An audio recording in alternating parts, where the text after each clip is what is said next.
O presidente do Senado, Renan Calheiros, se referiu a um magistrado como juizeco de primeiro grau. Renan estava inconformado com a decisão do juiz federal da 10ª Vara de Brasília, que autorizou a prisão de 4 policiais legislativos do Senado. Este é o assunto do quadro Direito em Pauta desta semana.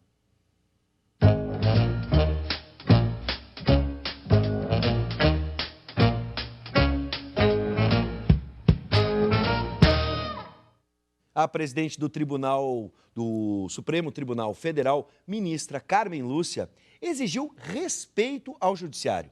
Ela disse que onde houver um juiz destratado, ela também estaria sendo destratada. A Júris manifestou repúdio e considerou um ataque à magistratura. Só que essa troca de farpas entre os poderes não são novidade na história republicana do Brasil.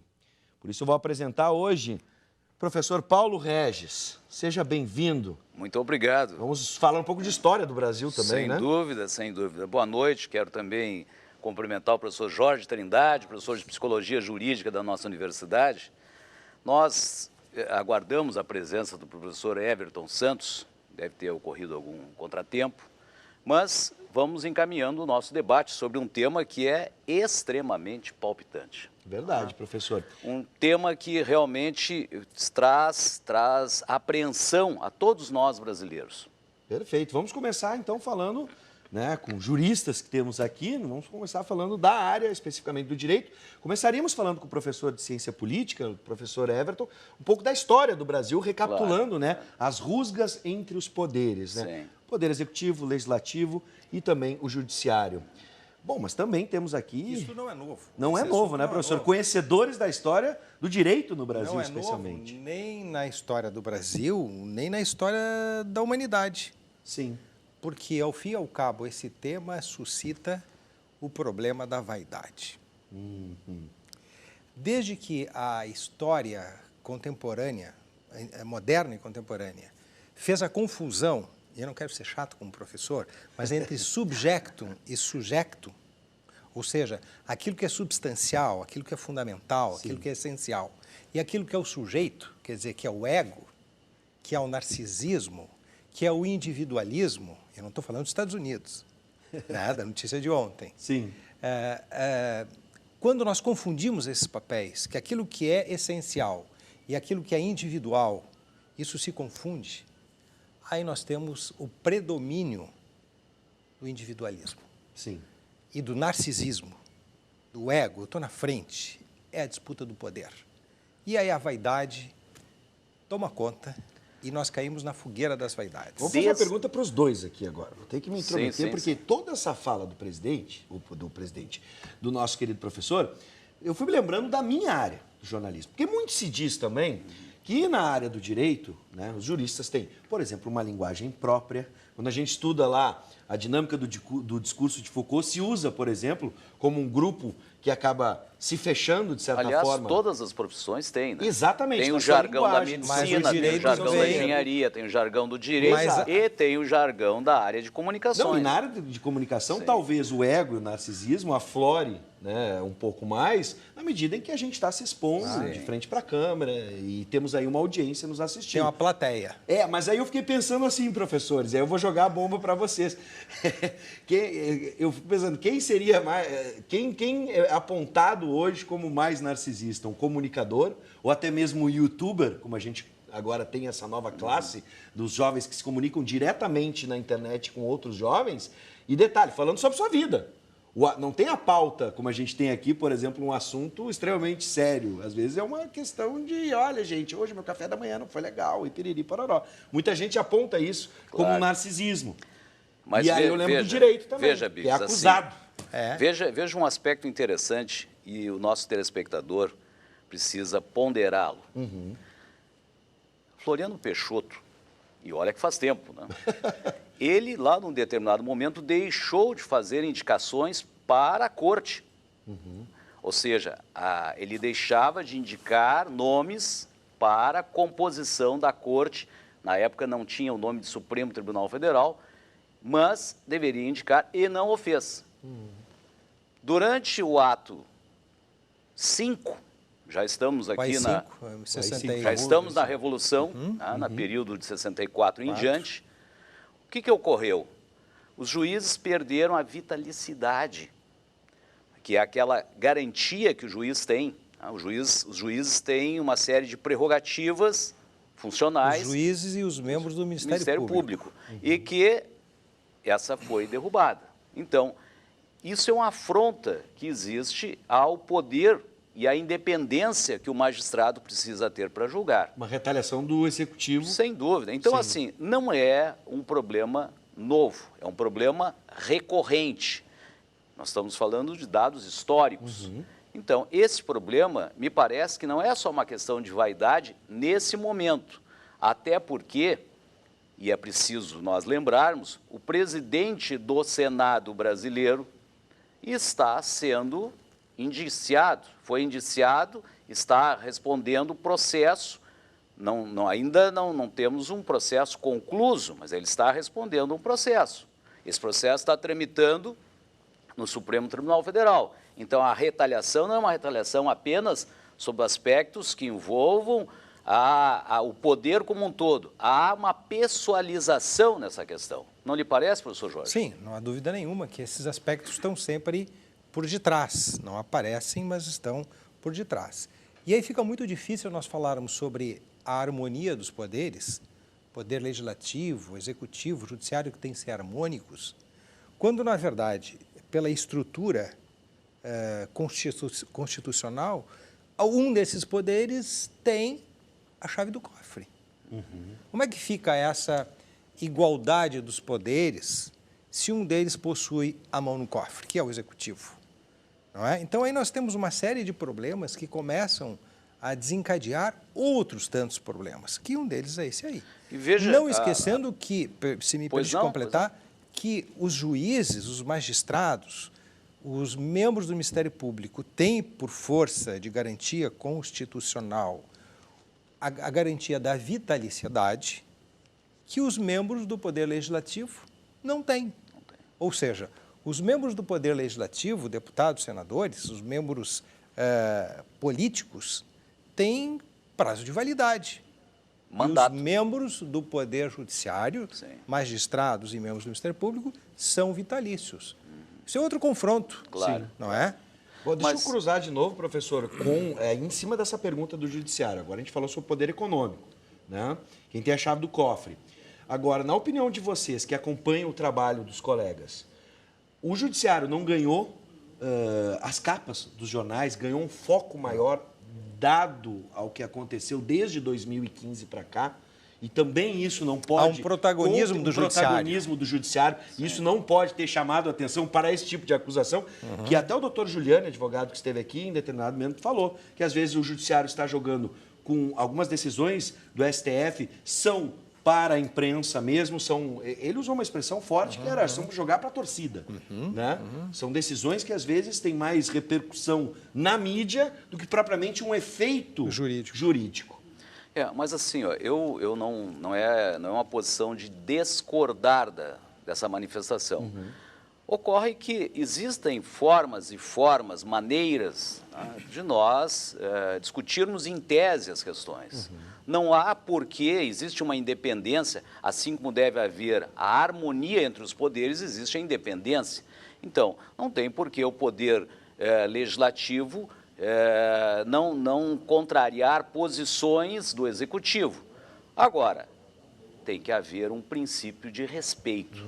Sem dúvida. E é importante, isso é importante que nós possamos mencionar. Veja o que a presidente do Supremo Tribunal Federal exigiu respeito aos magistrados brasileiros. O que ela diz? Ela defende que os juízes são essenciais para a democracia e o equilíbrio entre os poderes. O artigo 2º da Constituição do Brasil dispõe: são poderes harmônicos entre si, o legislativo, o executivo e o judiciário. E diz mais: a quebra da harmonia entre os poderes poderá ser debitada à Lava Jato. Ora, ela pode ser debitada à Lava Jato? Não foi a ministra que está dizendo isso, nós é que estamos levantando. Será que o senador não ficou incomodado pelo fato dele estar respondendo? E a postura também, né, professor? Mas, a postura, por usar a expressão juizeco, exatamente. É uma expressão muito forte, né, professor? Bom, agora sim temos o professor Everton, por favor. Professor Everton, seja bem-vindo. Agradecemos a presença. Grande prazer estar aqui no nosso programa, da nossa universidade. Tá bem, muito Bom, obrigado. vamos recapitular então, porque Vamos. a primeira pergunta o professor já adiantou um pouco, a gente recapitulou um pouco da história republicana do Brasil, lembrando Floriano Peixoto, lembrando 1974. Não é uma novidade a briga, a rusga entre os poderes aqui no Brasil, e o professor Jorge Tinelli lembrou bem, né? No mundo. No mundo. Na verdade, a gente acompanhou o debate na imprensa, né? Há uma rusga forte, importante, mas no Brasil ela toma proporções talvez um pouco mais específicas, né? Por quê? Porque, na verdade, no Brasil há um processo de judicialização muito grande, crescente nos últimos anos, né? E por que ocorre isso? Porque o Brasil é uma sociedade hasteada, como a gente chama na ciência política. Como assim uma sociedade hasteada? Na verdade, o Brasil foi uma importação portuguesa, né? O Estado português chega do Brasil primeiro e de cima para baixo ele cria a sociedade. Então, não é a sociedade que cria o Estado do Brasil, né? Mas sim o Estado que edifica essa sociedade.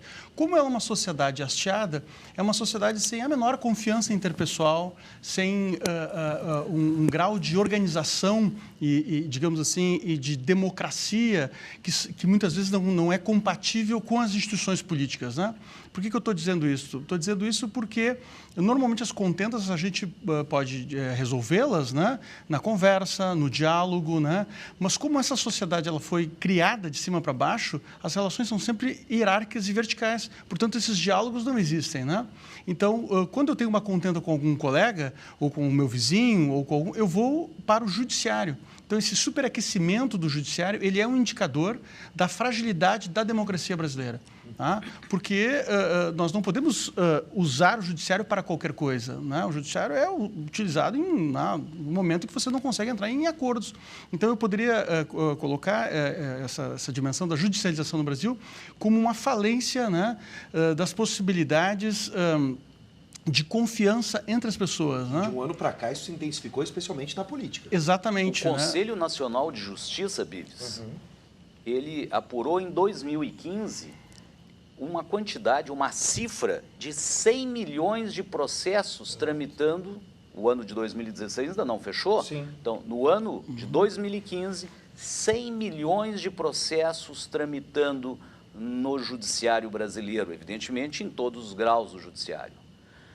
E os estados, e é importante nós frisarmos isso, professor, os estados que mais demandam no Brasil são Distrito Federal, Rio de Janeiro e Rio Grande do Sul. O que leva o indivíduo a isso? Essa é a pergunta que nós temos que fazer. O que leva o indivíduo a uma excessiva demanda? Eu até queria lembrar uma coisa, é interessante né, vocês colocarem a questão de Brasília e do Rio de Janeiro, porque o Rio de Janeiro é uma cidade oriental, como a gente diz sociologicamente falando. Como assim uma cidade oriental? Ela foi sede da coroa, né? Assim como Salvador, Rio de Janeiro e Brasília agora são sedes da coroa. Qual é o problema disso? É que são exatamente essas sociedades que vêm de cima para baixo, ou seja, tudo na sociedade gira em torno do poder central. Que no caso era a coroa, agora é, enfim, o funcionalismo público, toda essa burocracia. Por exemplo, é diferente de uma cidade como São Paulo. São Paulo é uma cidade ocidental na bibliografia, é especializada. Como assim ocidental? Ela já é uma cidade construída mais de cima para baixo, no sentido que há um setor econômico pujante, organizado, ou seja, há um poder fora do Estado. Nesse sentido, portanto, há uma sociedade mais organizada, digamos assim, ou seja, há mais possibilidades de relações de confiança interpessoal do que em sociedades orientais, que são aquelas sociedades hasteadas, né, de cima para baixo. Então, é muito interessante. Do Sul, agora eu fico pensando, né? Pois a explicação quando o Rio de Janeiro e o Distrito Federal, eu fiquei imaginando, bom, a antiga capital e a nova capital, ok. Sim, mas agora, o Rio Grande do Sul é que me chama a atenção, professor. O Rio Grande do Sul, porque nós vivemos naquele maniqueísmo, não é? Ou é chimango, ou é maragato. Ou é colorado, ou é gremista. É verdade. E então, a par, professor Everton, da gente não ter hoje, no tempo moderno, uma segurança na nossa democracia, termos uma democracia instável, não é? Em que tudo isso repercute muito, nós também perdemos a capacidade de comunicação. Se eu me desentender com o Everton agora, eu não vou conversar com ele. Eu vou no judiciário pedir que o judiciário diga quem de nós tem razão. E, de novo, eu vou puxar para o meu lado agora. Né? Nós temos aqui um cientista político, temos jornalista e temos 2 advogados. Aí eu vou puxar para o meu lado. Pior que isso, no Brasil, em vez de puxar o telefone, acredito em Brasília, poderia ser algo comum. Um assessor fala com o outro. Olha, a ministra Carmen Lúcia quer falar com o senhor. Seu doutor Renan. Não, vai para a imprensa. Vai para a imprensa. A primeira fala, ela é sempre na imprensa. O diálogo se estabelece entre a imprensa. E por quê? E por quê? Porque dá protagonismo. Exatamente. Não é? E será que existe um ativismo? Judiciário? Exatamente. O professor Everton, como cientista político, será que existe efetivamente um ativismo político, judiciário, vamos dizer assim, entre a classe política e a classe do judiciário? Como é que o senhor encara isso, Uma professor? implicação. Eu acho que o judiciário ele não é político partidário, mas eu acho que em algum momento ele pode ser político. Claro que a gente sempre reivindica, teoricamente, uma autonomia do Estado e dos seus agentes, né? Mas na medida em que o judiciário, por exemplo, toma um partido, digamos assim, para combater a corrupção, essa é uma posição política, né? Por exemplo. Né? Mas aquela visão mais pequena de que se envolve em questões político-partidárias, eu acho um pouco complicado comprar essa tese. Né? Eu acho que o judiciário tem outros elementos que dão muito mais autonomia, né, para ele, mas não necessariamente político-partidário. Acho que sim, politicamente sim, toma algumas decisões, né, até porque ele também não consegue ficar tão alijado assim da sociedade, né? Ele é contaminado. Num certo sentido, ainda bem, não é? Ainda bem. Não que ele seja contaminado, mas ainda bem que ele não fica tão distante da sociedade. Porque essa distância excessiva do judiciário do cidadão é que cria a necessidade de bater na porta toda hora e dizer, olha... Nós temos situações de temas que são de grande importância nacional, como foi o caso da anencefalia. O Supremo chama a sociedade, chama os segmentos da sociedade, chama as universidades, chama os especialistas para debaterem temas que são de grande interesse da sociedade. Então, acho que sim, professor Jorge. Eles não estão distantes da realidade, estão inseridos nessa realidade e precisam promover reuniões chamadas de audiências para auscultar, conhecer, saber o que a sociedade, inclusive a comunidade científica, pensa sobre grandes temas. Isso faz parte, na verdade, da democratização da justiça. As portas da justiça estão mais acessíveis a todos. Agora, no aspecto da opinião pública, se a gente for enxergar hoje no Brasil, por exemplo, o protagonismo de Sérgio Moro, que é encarado por muitos como um super-herói, é aplaudido durante a sua votação na sua zona eleitoral, é reconhecidamente ovacionado pela população por onde anda. Isso não está trazendo também uma... Eu vou trazer para a novela, a cultura brasileira. A novela é uma expressão da cultura brasileira, tenta retratar, pelo menos, entre o vilão e o mocinho. Sim. O político hoje é o vilão. E o judiciário passa a ser a última esperança, o mocinho da população brasileira? Na verdade, isso, dentro da teoria democrática, isso é muito ruim, colocar alguém como um herói, como salvador da pátria. Na verdade, dentro da teoria democrática, se diz que é importante sacralizar as instituições e não as pessoas, né? Sim. Só que no Brasil, a tendência é sacralizar as pessoas. E por que não as pessoas e sim as instituições? Né? Porque as pessoas são mesquinhas, mas... Né? O problema da vaidade que nós começamos a gente começou a conversa por aí. As instituições são perfeitas. As instituições são perfeitas, ou quase perfeitas. Nós que não somos. Nós precisamos nos aperfeiçoar. Porque é aquele princípio russoniano. Né? Na verdade, o homem é feliz no estado primitivo por quê? Porque ele depende de coisas e não depende de outro homem. Quando tu passa a depender de outro homem, aí se instaura o estado de infelicidade. Quer dizer, aí quando o Rousseau vai dizer... O inferno são os outros. O inferno são os outros. Quer dizer, quando se impõe a sociedade, né, com a lei, na dependência da lei, me torna uma pessoa livre. Né? Então, nesse sentido, quando eu dependo de outra pessoa e não da lei, ou seja, né, eu dependo de instituições, de leis, de regras, eu sou uma pessoa muito mais feliz. Agora, no momento que eu passo a depender de pessoas, né, como é o caso de Sérgio Moro, né, ou pode ser qualquer outro Caldinho, vamos lembrar ou Joaquim Barbosa. Eu me lembro no Facebook usando a imagem de Joaquim Barbosa com a toga, usando como se fosse digamos, fundindo com a imagem do Batman na época, para justamente caracterizar como super-herói. Este é o nosso super-herói. Aliás, só para fazer uma relação, por exemplo, agora com as eleições americanas, né, que a gente às vezes não entende, né, a população mais que não acompanha exatamente, a diferença que dos Estados Unidos nós temos um colégio eleitoral, né, e o presidente é eleito por um colégio eleitoral, né, e muitas vezes ele pode ter uma maioria no colégio eleitoral e não nas eleições, na população, Foi ou o que aconteceu ou agora, o contrário. Exatamente. Como aconteceu agora. Mas por que isso? Porque os americanos têm uma verdadeira aversão ao poder imperial do presidente. Então, isso é feito justamente para criar freios e contrapesos, né, para com o poder do presidente. Né? Então, mesmo agora o Donald Trump assumindo, né, as pessoas dizem, e agora, o que será? Não, a democracia americana ela é muito robusta, ela é forte, né, e, portanto, vai resistir ao Donald Trump como resistiu aos 8 anos do Bush. Né? Mas lá existe uma infraestrutura da democracia americana muito forte, da sociedade organizada. Né? É completamente diferente do caso do Brasil, onde o presidente é eleito diretamente e nós não temos uma boa infraestrutura democrática da sociedade brasileira. Só para dar um exemplo dessa questão. Professor Everton, nós temos, e tenho certeza que o nosso telespectador também tem, a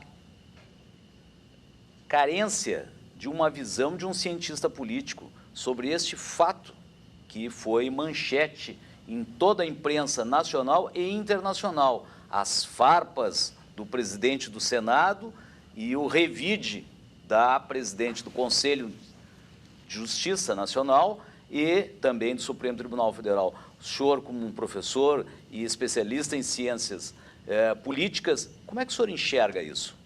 Olha, como nós assinalamos no início, né, essas farpas elas são comuns, né, ocorrem, né, em qualquer democracia, só que no Brasil elas se tornam um tanto quanto mais graves, né, justamente pelo fato de que nós não temos uma cultura democrática, nem por base, nem a própria sociedade, mas nem as nossas elites políticas, né, têm uma cultura, né, do respeito, né, aos seus limites constitucionais. Né? Então, eu vejo de uma forma bastante preocupado, né, à medida em que a gente ainda não consegue, né, estabelecer limites, né, para a atuação deste ou daquele poder. Né? Ou seja, essa fricção, para mim, é um indicador dessa fragilidade da democracia brasileira, né, que pega do alto a baixo, né, que seja as elites ou mesmo a população em geral. Bom, estamos chegando ao final do quadro. Vamos deixar esses minutos finais, né, professor? Sem dúvida. Para que a gente possa fazer uma reflexão a respeito, até mesmo a projeção do que pode vir. A gente tem decisões agora do STF, por exemplo, com a questão do réu na linha sucessória, né, dos réus na linha sucessória. Muitos atribuíram até mesmo como um revide do STF para cima de Renan Calheiros. Enfim, a opinião de cada um dos nossos especialistas. Olha, em primeiro lugar, a questão há um recrudescimento da classe política, evidentemente, né, e um tensionamento com o judiciário, por questões óbvias, né? A corrupção é sistêmica, né? E houve um processo de modernização crescente do Estado brasileiro com a renovação dos seus quadros na área jurídica, policial. Esses quadros, por sua vez, estão botando em xeque o velho Estado patrimonial brasileiro, né? Neopatrimonial, caquético, corrupto, né? E, portanto, nós temos duas saídas, eu vejo. Ou uma reforma, né, adequada, que leve adiante, portanto, essas questões do combate à corrupção, ou uma conciliação pelo alto, como foi feito no caso da Itália, né, com criação de leis que possam, digamos assim, assambarcar os malfeitos, as corrupções, como o Caixa 2, por exemplo, alguma coisa que vai. Eu só vejo duas saídas, ou reforma ou uma construção de legislações que possam trazer paz, digamos assim, a esse momento de crise no Brasil, mas botando a sujeira para baixo do tapete. Na verdade, eu vejo desta maneira, né? Dois caminhos muito claros. Acho que, fora isso, no aqui e agora, eu fico ainda com a ideia de que o Poder Judiciário é realmente o guardião da Constituição e da democracia. O velho Churchill dizia isso, né? Tomara que eu tenha certeza da independência dos juízes. E se alguém bater na minha porta às 5 horas da manhã, eu tenho que ter certeza também que esse é o leiteiro. Na época a gente se entregava leite. Não é? Ou seja, as minhas garantias, né? A minha família, a minha honra, estão nas mãos de um juiz livre e independente. Nesse sentido, eu aposto no judiciário enquanto guardião do cidadão, da cidadania e da democracia. Tem tempo ainda para uma perguntinha de um telespectador no 99999. Ai, tem um 9 a mais. Vamos de novo. 519-958-2374. A gente vai ter que ir, né, se educando com esse novo 9. Aí temos 15 dias ainda valendo sem o 9. Você pode ainda usar o WhatsApp e mandar perguntas para a gente, como o Thiago de Porto Alegre mandou, o professor Everton. Na opinião de todos aqui, todos podem colaborar de alguma forma. O que deve ser mudado para que o Brasil alcance o nível da democracia americana, que, como o senhor bem disse, é mais robusta. Digamos assim, a gente não quer chegar na democracia americana, fazer uma democracia brasileira, né, evidentemente, né, mas a gente pode copiar algumas coisas que deram certo e também reformular algumas coisas que são apropriadas para o ambiente deles e não para o nosso ambiente. Né? Mas o que fazer? Uma das variáveis fundamentais para a melhora da democracia no mundo todo são duas variáveis, eu diria. Uma variável é a educação, né, aumentar os níveis de instrução, isso melhora muito o fortalecimento da democracia, e os níveis crescimento econômico, né, ou seja, o desenvolvimento social e econômico da população. São duas variáveis importantes. As nações mais desenvolvidas do mundo são as mais democráticas e as democráticas são as mais desenvolvidas. Quer dizer, essas duas variáveis, escolarização e renda, são fundamentais. Quando a gente resolver essa parada, a gente está rumo a uma sociedade democrática. Em outras palavras, crime e pobreza também são variáveis para baixo. Bela definição, professor. As duas, uma mais acadêmica e uma mais coloquial popular. Perfeito. Acho que a gente pode encerrar hoje, Sem né? dúvida, sem dúvida. Bom, esperamos um Brasil melhor daqui para frente, sem rusgas, né? Sem rusgas. Mas tem trabalho. Se for Nem trabalhar na farpas. área econômica e na área da educação, vamos ter um trabalho muito terrível. grande, professor. Tá bom. Mais uma vez, muito obrigado a todos que estiveram aqui com a gente, né? E quinta-feira estamos de volta, né, professor? Sem dúvida, sem dúvida. Agradecemos os colegas da universidade e nos encontramos na próxima quinta. Muito Tá bem. Ok. Obrigado.